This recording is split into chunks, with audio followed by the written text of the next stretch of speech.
Olá meus caros, aqui é o Corvo e venho para postar mais um episódio sobre impressões acerca do livro Os 10.000 Imortais, né?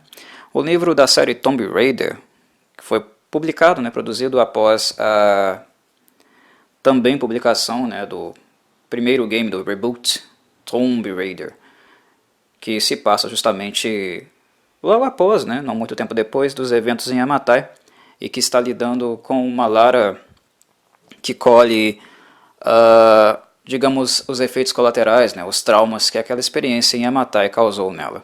E também a personagem Sam, que ela está tentando ajudar, visto que efeitos colaterais ficaram na personagem e ela procura por algum meio curativo e achou uma possibilidade de cura, ou pelo menos achou uma hipótese de cura na busca de um artefato grego antigo importante, conhecido como o Velocino de Ouro. Para quem conhece a história de Jasão e os Argonautas, certamente saberá do que eu estou falando. Para quem quiser apreciar esse momento da obra, esse trecho da obra, como foi nos capítulos anteriores aqui, nos episódios anteriores, basta acessar o Clube do Livro, link na descrição, que eu estarei disponibilizando lá esse trecho, feito de forma narrativa. Muito bem. Aqui Lara acabou indo a Oxford, ao encontro do professor Babington, que foi a indicação do outro professor que ela havia encontrado no capítulo anterior, tinha conversado, que foi o professor Carlane.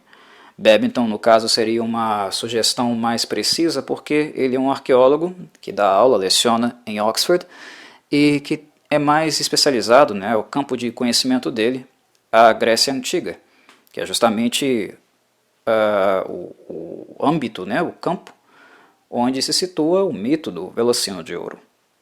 Lara vai então para Oxford, ruma para lá. E durante o caminho, novamente ela apresenta aquilo que eu já vinha descrevendo nos capítulos anteriores, e é uma coisa que eu ressalto. Quando as pessoas vivenciam episódios traumáticos, da natureza que ela tem, as pessoas com PST, eu acho que isso é interessante, uma marca interessante de ser retratada no livro da forma que está sendo, porque não é um quadro, não é uma ocorrência sintomática que se dará em um minuto ou outro, no decorrer da semana ou do dia. Na verdade, a mínima exposição a um evento, a um estímulo externo que lembra, que remete à experiência traumática originalmente sofrida, ela será vivenciada novamente e novamente.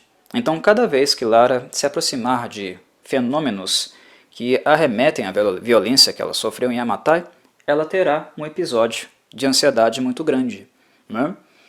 E o livro, coerentemente, tem representado isso na sua narrativa.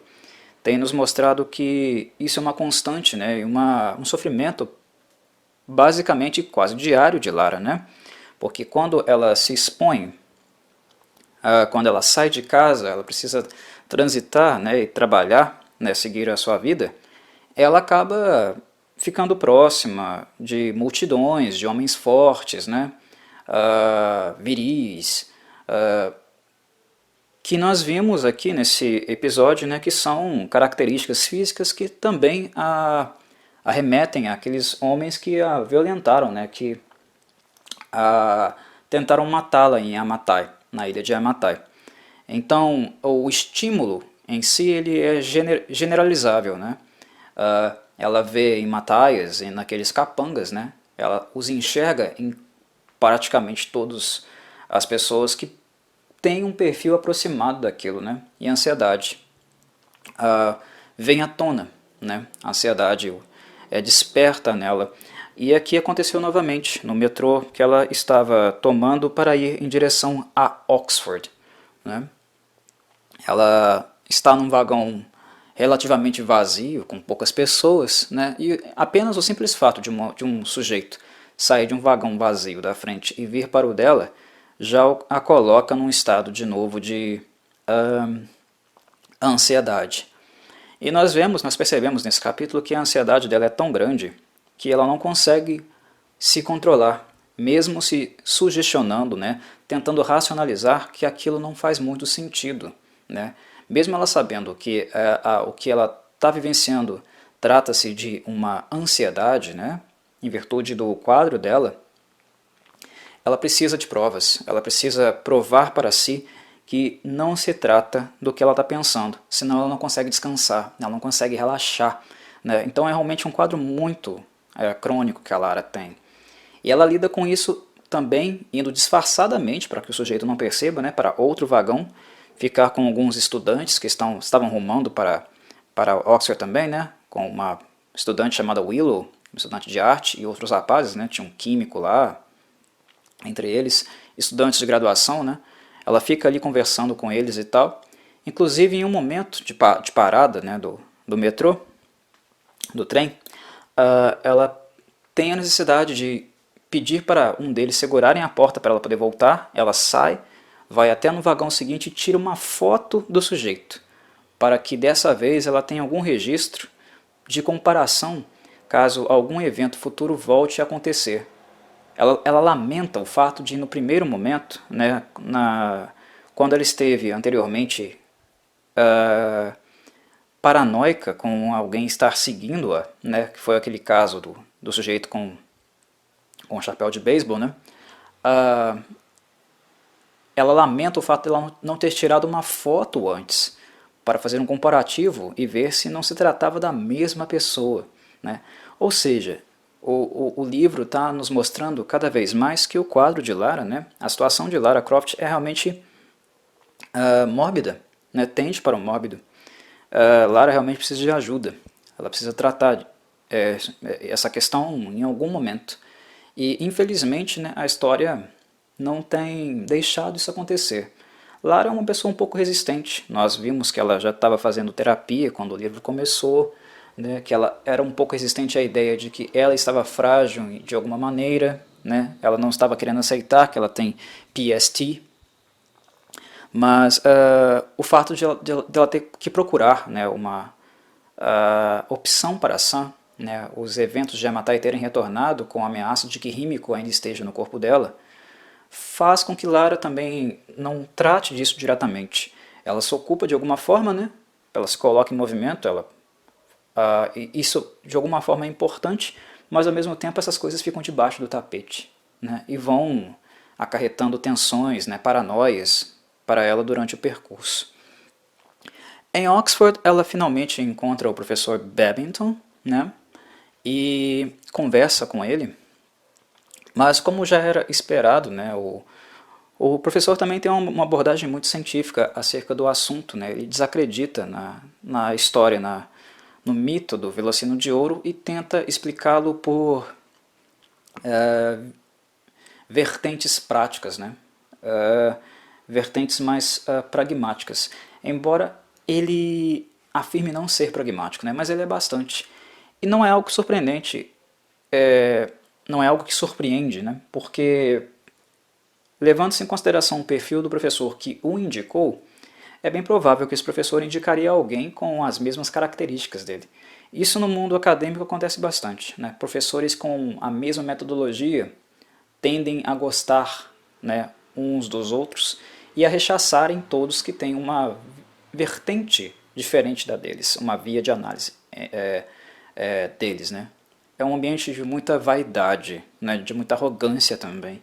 E o que Lara Croft colhe com essa reunião, né, é justamente isso, um pouco mais dessas características. Infelizmente, ela não tem uma direção muito positiva em relação ao Velocino de Ouro, né, naquilo que ela espera encontrar, que são, né, na verdade, evidências da existência de um artefato com propriedades curativas dessa magnitude. Mas o livro em si, ele nos brinda, porque o fato dele apresentar um professor, ele apresenta o professor de uma forma bastante interessante, porque o escritor nos dá, né, a possibilidade de sentir na personagem de Babington realmente um professor de arqueologia, né, um professor de história antiga da Grécia. Então ele remonta o período grego, ele fala sobre os Velocinos, né, ele ensina um pouco de história para a gente aqui no livro. Foi uma coisa que eu achei interessante, porque normalmente quem vai ler Lara Croft normalmente são pessoas, né, são leitores mais novos, né? É um tipo de leitura mais infanto-juvenil, embora pessoas mais adultas também o fazem. E esse livro tem traços, né, de leitura adulta que possa interessar a um público mais maduro. Mas o fato dele fornecer informações históricas é interessante, né? O professor remonta aos primeiros humanos que começavam a extrair ouro, né, através da peneiragem, né, os garimpeiros. Então ele faz esse trajeto histórico, né, falando dos garimpeiros, e chega até a Cólquida, né, a região onde supostamente o Velociano de Ouro, a lenda, né, ganhou forma, para falar que ali era um lugar diferente, que eles usavam velocinos, né, material de lã, no rio para pegar esses minérios, e talvez a partir daí a coloração do velocino tenha ganhado a forma, né, como nós conhecemos ela no mito.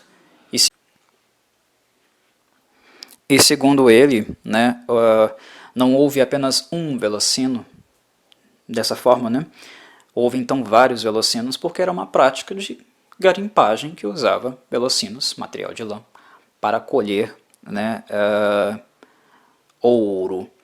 Eles voltam um pouco, né, no mito de Jasão e os Argonautas, onde Pélias envia Jasão para procurar o Velocino, né, porque ele tinha a esperança de que Jasão morresse durante esse percurso, durante essa busca, e dessa forma não reivindicasse o trono, que era de seu direito, né?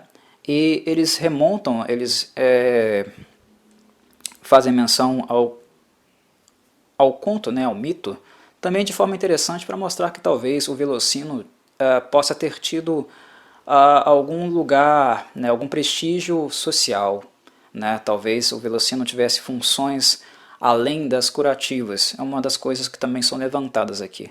Ou seja, né, o trecho que eu narrei é justamente um trecho que é mais histórico, é mais mitológico, é mais arqueológico também.